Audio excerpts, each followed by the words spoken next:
Bismillahirrahmanirrahim.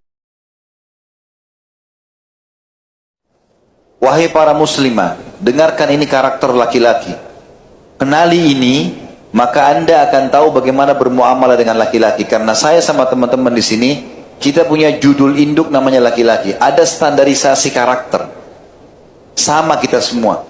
Mungkin berbeda paras wajah, berbeda kulit, warna kulit berbeda, postur tubuh, tapi kita karakternya hampir sama. Yang pertama, laki-laki itu akal fikirannya dominan.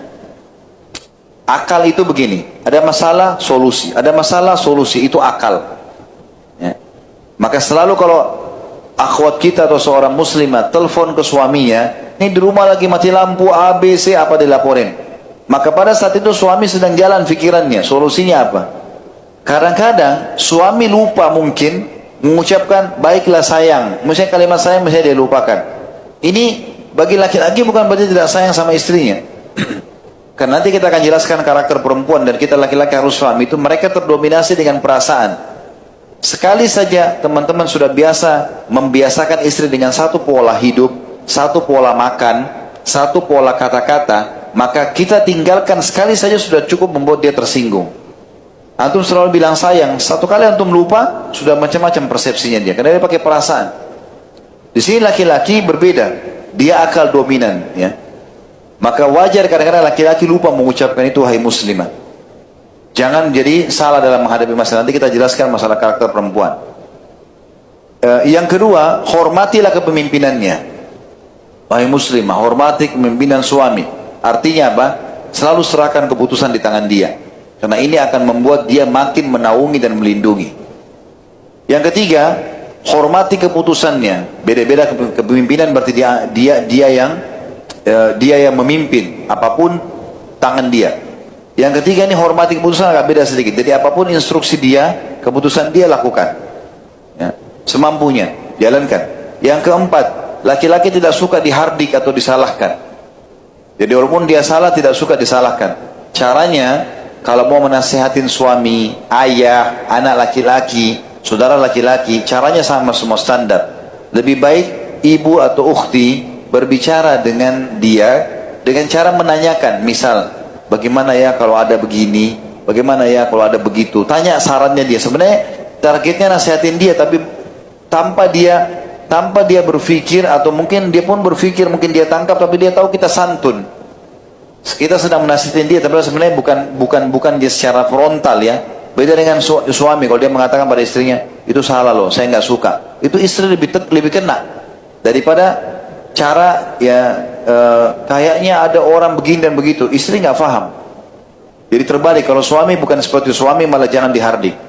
Sama juga tidak boleh digurui, ini mirip ya, tidak ada hardik itu disalahkan, tidak boleh digurui, jangan ukhti yang ambil keputusan.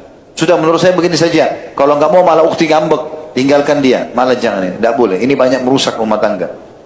Itu yang kelima ya, tidak suka digurui. Yang keenam, suka diterima kasihi. Jadi tadi saya bilang, ukhti kalau diberikan gaji suami, misalnya 2 juta dia kasih, atau dia berikan hadiah, mungkin ukhti lagi pengen handphone, lalu kemudian dia berikan handphone semampu dia. Ya, saya yakin semua suami insya Allah yang beriman kepada Allah terutama, dia akan coba memberikan yang terbaik buat istrinya. Pada saat dia beri sesuatu, ukhti, apapun itu walaupun kecil, ucapkan terima kasih. Bagi laki-laki ada nilainya itu. Beda dengan perempuan. Kalau perempuan dia masak makanan enak, kita makan walaupun kita tidak bilang terima kasih, sudah cukup bagi dia. Tapi kalau laki-laki beda. Kapan dia bilang terima kasih ya? Kira-kira ikhwas sekalian sini, kalau kita kasih uang nih, gaji kita cuma dapat hari ini 300 ribu, kita kasih ke istri, dia pegang uang itu, lalu dia dengan tulusnya mengatakan terima kasih ya, sudah cari nafkah buat saya. Apa kira-kira di benak kita? Kita akan berpikir, apalagi yang saya bisa kasih istri saya? Kita lebih semangat untuk mencarikan nafkah buat dia. Karena ucapan itu berpengaruh bagi laki-laki. Ucapan terima kasih. Yang ketujuh, suka melindungi. Jadi makin ukhti manja, datang, mendekat, minta supaya dilindungi, maka makin ya muncul karakter dia. Laki-laki suka melindungi. Kemudian yang kedelapan, dalam masalah biologis dia suka untuk tergoda ya. Makanya dalam hadis dikatakan, wanita ahli surga dalam hadis yang dihasankan oleh para ulama hadis. Kata Nabi SAW, wanita ahli surga wanita yang justru bisa membangkitkan syahwat suaminya. Jadi makanya dia rapi, bersih, ya, menggoda, ini semua masuk. Maka laki-laki nanti akan terpengaruh untuk datang menggauli istrinya. Memang dalam masalah biologis juga ini ada hal penting harus digarisbawahi ya. Laki-laki itu mudah terpicu syahwatnya. Dan salah satunya dengan pandangan, dengan ucapan. Perempuan tidak. Perempuan tidak akan terpicu hanya dengan itu. Mungkin dia tonton, mungkin dia apa, tapi tidak terpicu syahwatnya. Syahwatnya terpicu justru kalau dia dirangsang. Hikmah Allah SWT ini terjadi juga pada hewan ya. Biasanya yang betina mengeluarkan suara tertentu, ya, gaya tertentu, wangi tertentu, bau tertentu, sehingga mau jantannya datang. Begitu juga dengan manusia. Perempuannya berdandan, laki-lakinya akan datang untuk menggauli sehingga ini terangsang, ini juga terangsang. Itu yang dimaksud di sini. Yang kesembilan, suka mencium bau wangi. Kalau laki-laki pengaruhnya pada bau wangi, maka ukhti fillah, ya, nasihat karena Allah SWT, jaga bau mulut, jaga bau ketiak, jaga bau kemaluan. Sampai Nabi SAW mengatakan, jangan, bagi laki-laki, jangan kalian masuk rumah kalian di malam hari sampai kalian sudah menyampaikan pada istri kalian, agar para istri atau wanita sempat menyisir rambutnya dan sempat mencuci kemaluannya. Riwayat lain, mencukur bulu kemaluannya. Artinya laki-laki berpengaruh sekali pada itu. Kapan sekali saja dia dapatkan ada bau dari istrinya, dia bisa traumatis, berbahaya buat dia. Kalau perempuan beda teman-teman sekalian. Perempuan subhanallah perasaan. Ada perempuan bahkan lebih suka bau keringat suaminya daripada minyak wangi.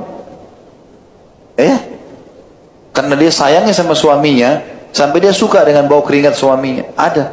Kalau laki-laki nggak mungkin, biar sayang sama istri nggak mau bau keringatnya. Ya. Maka itu perlu digarisbawahi. Makanya Nabi SAW mengatakan, dicintakan dunia ini padaku karena adanya wanita yang disayangi dan adanya minyak wangi. Maka minyak wangi bagi laki-laki itu penting sekali. Dan kata Nabi SAW, minyak wangi bagi laki-laki yang terbaik, yang warnanya lembut, baunya keras. Jadi suruh bau memang laki-laki suka dengan itu ya. Kemudian yang ke-10, suka melihat keindahan. Laki-laki, seperti penataan rumah yang rapi, pakaian yang rapi, tempat tidur yang rapi, itu semua harusnya dikuasai keterampilan ini dari kaum wanita. Karena ini kesukaannya laki-laki memang begitu. Ya. Dan Allah berikan fitrah perempuan ada untuk itu, potensinya ada. Tinggal dia bagaimana mengasahnya saja. Yang ke-11, sulit memaafkan bila cemburu. Makanya jangan pancing cemburunya suami. Ya. Kalau istri masih mudah, nanti kita jelaskan. Istri itu mudah memaafkan. Bahkan subhanallah banyak laki-laki mungkin naudzubillah sudah melakukan perzinahan, selingkuh, lalu datang minta maaf sama istri. Istri bisa memaafkan, dia pakai perasaan. Kalau suami berat, kalau dia dapat istrinya sekali selingkuh, susah dia memaafkan. Kecuali orang yang betul-betul juga masih mau melunakkan hatinya, berat. Maka jangan sentuh cemburunya. Suami nggak suka, jangan disentuh, karena itu akan membuat nanti dia tidak nyaman. Kemudian itu sulit memaafkan kalau cemburu, ada itu poin 11. Poin 12, memang suami cemburuan. Itu wajar terjadi. Dia cemburu sama istri, itu wajar. Dan cemburu ini bentuk-bentuk kasih sayang gitu kan. Hanya saja nanti akan kita pelajari, saya bilang cemburu pada tempatnya. Kalau terjadi pelanggaran agama saja, kalau enggak boleh. Dan yang terakhir yang ke-13, mau didahulukan dalam segala hal. Itu karakter laki-laki. Dia suka didahulukan dalam segala hal, apapun sifatnya. Jadi kalau kapan istrinya mengatakan udah enggak apa-apa silakan, mau makan misalnya, suaminya dulu yang disendokkan, lalu mau makan suami itu dikasih minum dan seterusnya. Maka itu dia akan bisa mendapatkan hati suami.